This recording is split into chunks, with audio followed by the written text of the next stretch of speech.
Kela Magicar 903 da avalanche funksiyasini yoqishni ko'rsatib o'tamiz. Ko'pchilik akalar so'rashicha, mana bunda yonmaydi. Hozir mana yoqishni o'rgatamiz. Zo'r funksiyaga. Xo'p. Bir bilan ikkinchi knopkaga 2 sekund bosib turamiz. 1.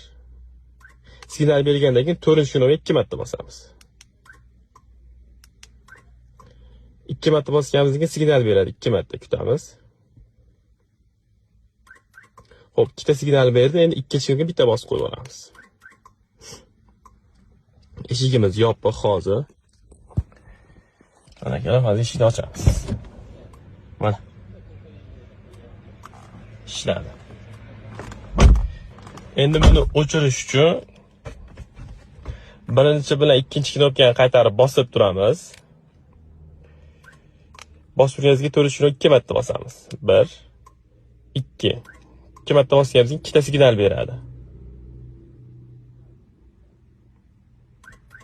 Ikkita signal beradi, birinchi knopkaga bitta bosib qo'yib olamiz. Bo'ldi akalar, o'chdi mana bu hozir. Eshikni ochamiz. Bo'ldi, mana o'chiq.